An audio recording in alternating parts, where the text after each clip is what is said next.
This book was the biggest disappointment of a book, I think, ever.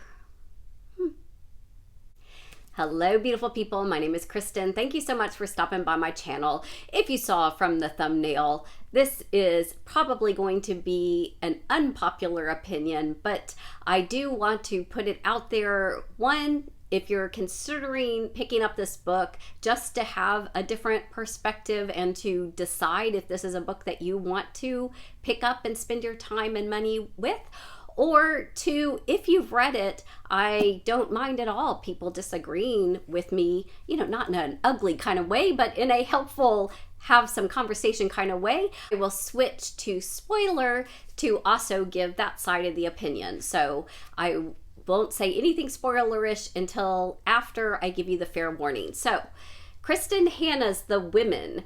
I picked this up in my book of the month that I was so grateful that they allowed that to be one of our choices. I had been looking forward to this book just about more than any book coming up, with maybe the exception of Stormlight 5. Now, this book, Kristin Hannah, or this author, I should say, has been a favorite of mine for a long, long time. Since 2009, when I first encountered Firefly Lane, and I decided at that point, she even has the same name as me, the first name, so I figure I'm going to read everything she's written, and I have. I have read all 25 Kristin Hannah books. I even paid a crazy amount of money to get her out of print first book. It was okay, but I sold it for a crazy amount of money, decided I didn't need to keep all the Kristin Hannah books. But just note, I like very much this author. I feel like The Nightingale is absolutely 5-star. The Great Alone was absolutely 5-star. The Four Winds, I gave 4 stars, but the more I think about it, the characters were just so beautiful to me and the stories really stuck with me. So I've kind of bumped even that one up into 5-star. So I am not a Kristin Hannah hater. However, this book really does not work for me. Also, I want to note before other mentions that I was really looking forward to this particular theme, not only of women in war, but the Vietnam War. For whatever reason, I have always felt very emotionally connected to that particular war. Just had very moving experiences at the memorial itself, just hearing the accounts. For 20 years, I had this picture, I'll pop it up here, in my office on the main feature wall, and it was a prayer wall, and I would cut out the articles and coming home stories and list names of men and women in service during the Iraq War and throughout the 90s and early 2000s. This was on my wall, okay? So, disclaimer, could I have had too high expectations for this book? Yes, absolutely. That may be at play here. Just wanted to kind of disclaim that. However, let me tell you some of the reasons why I was really terribly disappointed in actually reading this book. It is a story that is supposed to be highlighting the women who served in Vietnam and that we should remember them. Great. Is that a good title, or is that what this book really does? I personally did not find that so. It is told from the perspective of Frankie, a girl who grows up very privileged, very elitist, very sheltered, with a lot of ideals, and the entire book never shifts from her perspective. So from 19 until 20 years later, we're following her and her perspective of being called to the war, training, serving, going back home, dealing with the fallout of the war, and coming back to terms with how the country is struggling to make peace with the Vietnam War.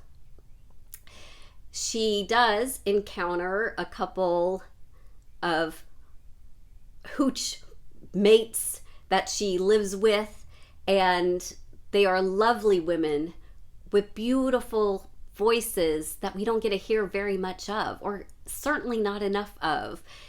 I think it was a lost opportunity not to hear directly from those women, some of whom we don't get to even hear from for chapters on end.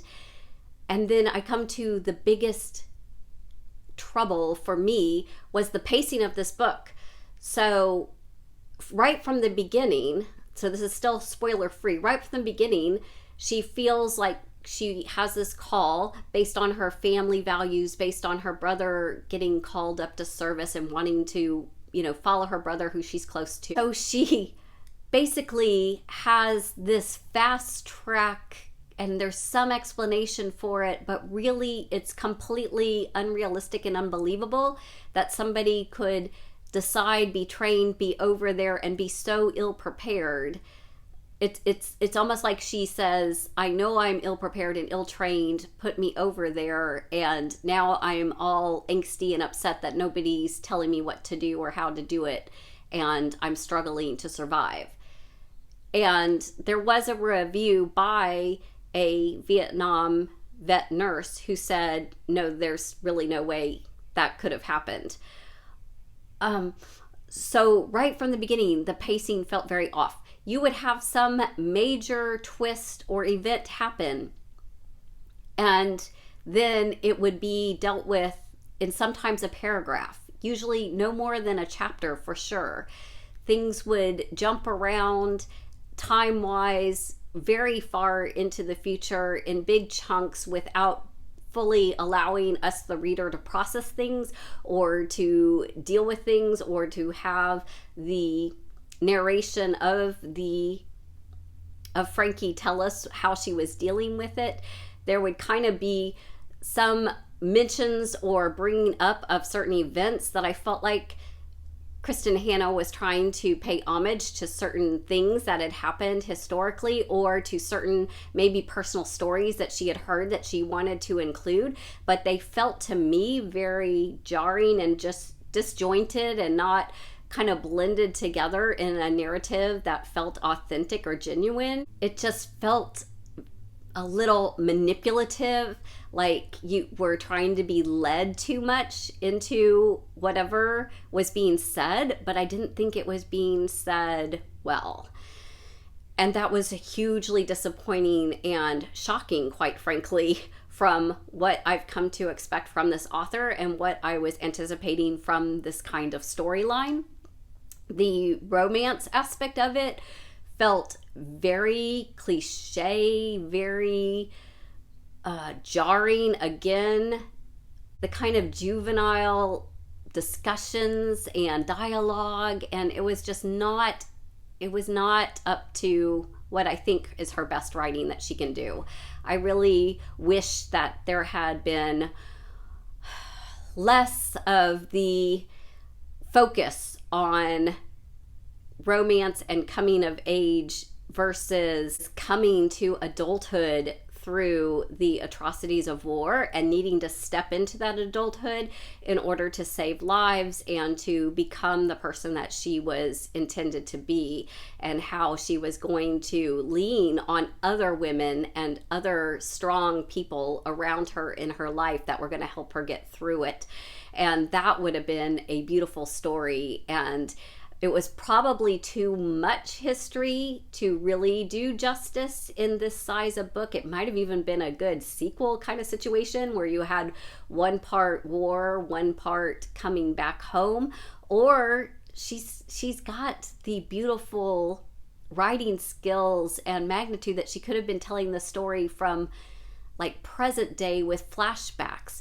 My friend Michelle at Books Cause Insomnia, she and I were starting out reading this together, and she noted that at one point in the story, Frankie's corresponding back home during the war, and she has nieces and nephews born that are named Braden and Kaylee. Really? In 1969? Braden and Kaylee? I don't know. Maybe it's just me, but I'm thinking Jennifer and Michael maybe would have been more. There was just little things right from the beginning that were a little jarring, a little off pace, a little off putting, and made it very difficult to get into the storyline to really believe it and go with it. And the emotional turmoil that it causes felt a little forced or heavy-handed to me. And I did not appreciate that. I do not appreciate books that are trying to force their own agenda. But maybe that works for some people. Let me say what I liked about it. I liked that Kristin Hannah took the chance to cover Vietnam War, which can have a lot of trauma and unpopular beliefs and not as much written on it as, say, World War II, and tried to tell a very unique perspective of the women who served.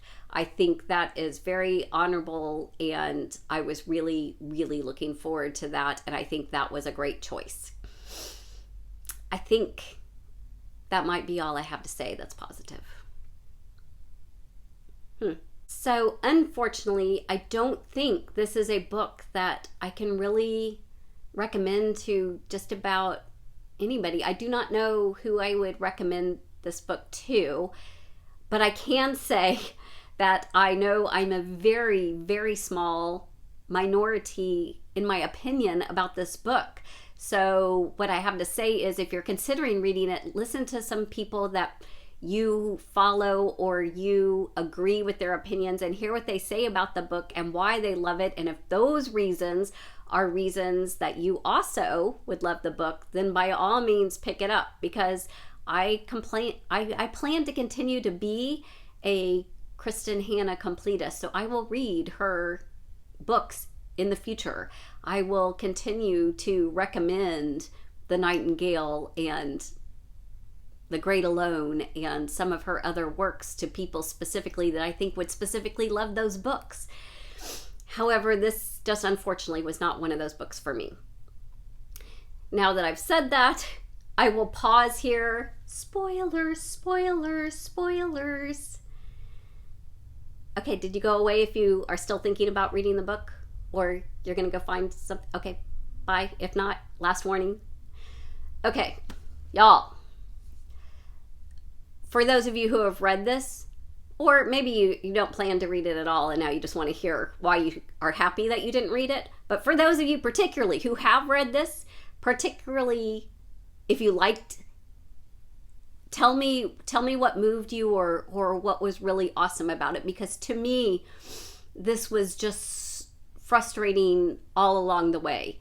Like, we have this girl that I had this admiration that she wanted to make her parents proud, right? She wants to break out of the mold. She wants to do something a little different.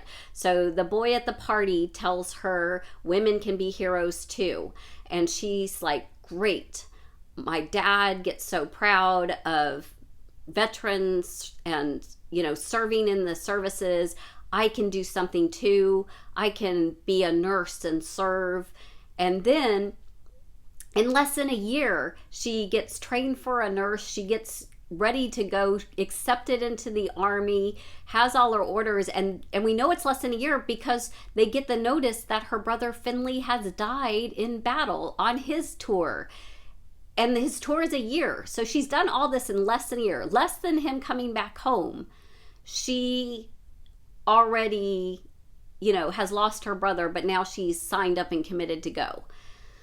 And so she's like, fine, can't get out of it, gotta go, she doesn't even say she's gonna revenge her brother, right? She's just like, I gotta do it. Gotta get through it. So she goes over, obviously with lack of training. Nobody even tells her not to drink the water. What? I appreciate the fact that maybe she's never traveled outside of the country at 19, although if she had that posh lifestyle, you would think even then, even tourists going to posh locations outside of the country know not to drink the water out of the tap. And then it just, when she meets Ethel and Barb and they become good friends, I was so looking forward to learning more about Ethel and Barb and their perspective and what was going on with them and what they were experiencing. But we don't get to see that. We are even told at how close these friends are. And you see a couple little times where they're going out together or they're talking together or they're looking out for each other, but it felt very rushed to me. It didn't feel like we really spent time witnessing their bonding and who they were as women and those kind of struggles, you know. It's like, and the focus really did kind of narrow down and intensify whenever a man would come into it who was a love interest, right? We would get backstory, we would get feelings, we would get, oh, this is very intriguing, I feel very drawn to this person. Not that they developed that character for us to believe that he's a great guy and what was he doing. It's like, and then let's just talk about her relationships for a minute, right? It's like we had Jamie, who, okay, we've started out strong, we've started out like he's married, so we're gonna hands off, we're not gonna have a romantic or sexual relationship with him, we're just gonna be super close friends. Great, that's awesome. He's never my guy. He flies off thinking that he's going to be dead because he's got such gaping wounds and ready to die.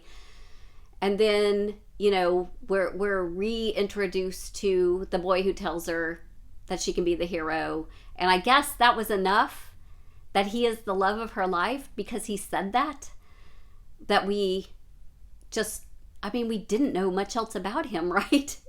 And all of a sudden he's worth everything. In fact, he's even worth, when we find out that he lied, that he's married, it's still worth having an affair with him and throwing away all our values. When I will note that when she first went to Kauai and she's like taking her R&R on the beach, and then the soldier comes up and asks her to go get a drink with him and to spend time with him, and she's kind of sort of, you know, recognizes the fact that he's attractive, and yes, it would be good for them to share this pain, and she can see in his eyes, you know, that there's a story, but she feels bad but says no and goes off. And then like 5 seconds later it's like, oh, there's Rye. Okay, let's just go off with him and spend the whole week and be in bed an hour later together. I mean, what really? And then when the decent guy comes along, Henry comes along, who's, you know, still mourning, but he's honest, he's forthright, he's smart, he's well educated, he's from the right background, he knows and understands her culture. And yet no, we can't like see through that and rest in that and be comfortable in that and be grateful for that and fall in love with that. No, we've got to like chase after this other unrealistic, horrible thing. And maybe I was thinking maybe the point was war corrupts us that much that we make bad choices, but I don't think that was it in the end, because in the end we've got Jamie coming back from the dead. And didn't you think it was going to be Finley? When they started releasing the POWs, weren't you ready for the brother whose body they never found to come back? That would have been something.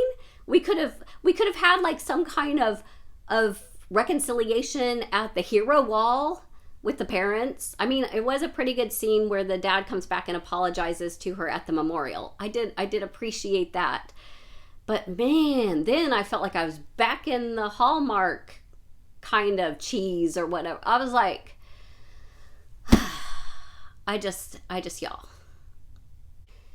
And let's talk about the plot for a minute. You would be like going along, it would be like, oh, they're taking off. Oh, wait, they died.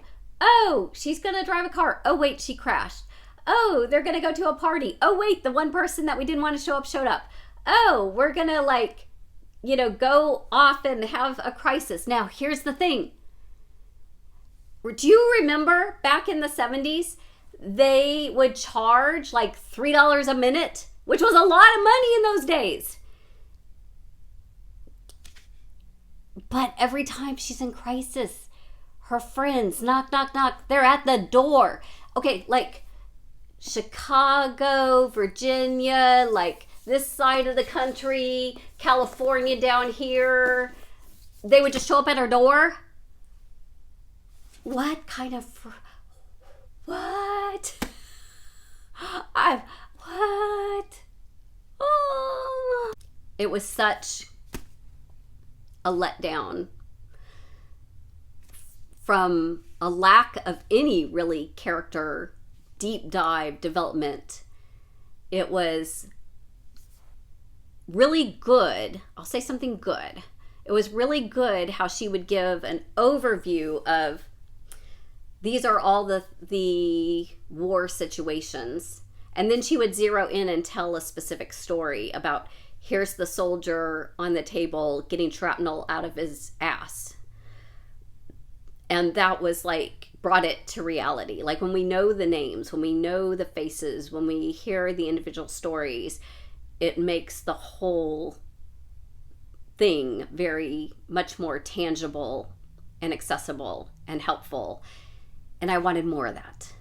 I wanted more of that kind of deep character diving and dwelling and processing and then coming together so that the big narration of the Vietnam War and what was happening was brought to us in a way that we were experiencing and caring and invested in the lives of the women over there through the eyes of 2 or 3 of the women in the story, if that makes sense. And that just didn't work. So, y'all, that's what I have to say about it. It just unfortunately didn't do it for me. I'm happy for those that it does. I would love to hear some specifics and be like, oh yeah, that was a great scene, or that was a great character, or that was really redemptive about it.